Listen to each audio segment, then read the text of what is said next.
విష్ణు నివాసంలో రూమ్ దొరికినా దొరకపోయినా ఇక్కడ ఫ్రీ లాకర్స్ ఇస్తున్నారండి.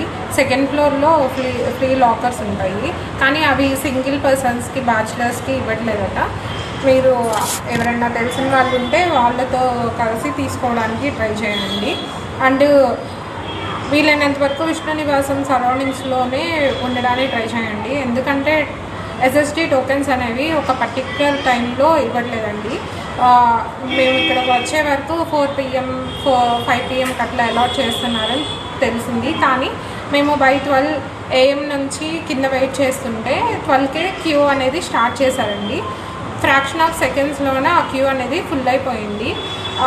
మేము క్యూలో ఎంటర్ అయిన తర్వాత మాకు నియర్లీ 4-5 అవర్స్ వరకు పట్టింది. 3 o'clockకి ఎస్ఎస్డి టోకెన్స్ ఇష్యూ చేయడం అయితే స్టార్ట్ చేశారు. ఓల్డ్ పీపుల్కి అండ్ ఫిజికల్లీ ఛాలెంజ్డ్ పీపుల్కి సపరేట్గా ఒక లైన్, వాళ్ళతో పాటు ఎక్స్ట్రా పర్సన్ అయితే అలో చేస్తున్నారు. 3 AM మాకు టోకెన్స్ అలాట్ చేయడం స్టార్ట్ చేశారు. మేము టోకెన్స్ రిసీవ్ చేసుకునేటప్పటికి 4:30 AM అయింది. సో మీరు వీలైనంత వరకు విష్ణు నివాసం సరౌండింగ్స్లోనే ఉండడానికి ట్రై చేయండి. మీరు 2కి 3కి టికెట్స్ ఇస్తారు కదా అని చెప్పి ఒక 1 hour ముందు వెళ్ళడం కాకుండా వీలైనంత వరకు 12-11 PM నుంచి మీరు విష్ణు నివాసం కౌంటర్ దగ్గర వెయిట్ చేయండి. అండ్ ఇష్యూ చేసే ఏరియా కూడా వాళ్ళు చేంజ్ చేస్తూ ఉన్నారు. సో మీరు ఆ కౌంటర్ దగ్గర వెయిట్ చేయడానికి ట్రై చేయండి.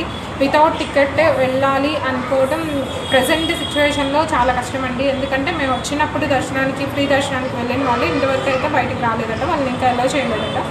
24 hours ఎబోనే అవుతుంది వాళ్ళకి క్యూలో ఎంటర్ అయ్యి.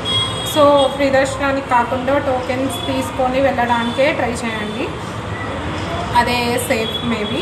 అండ్ ఫ్యామిలీ అండ్ పిల్లలు ఉన్నవాళ్ళు ఖచ్చితంగా అందరు మెంబర్స్ ఉండాలి ఎస్ఎస్డి టోకెన్స్ కోసం. అండ్ ఐడి ప్రూఫ్ ఉండాలి. 12 years బిలో పిల్లలకి అయితే టికెట్స్ అవసరం లేదు, కానీ మీరు పిల్లల్ని కూడా క్యారీ చేయడానికి ట్రై చేయండి. అండ్ ఒకళ్ళు వదిలేకుండా.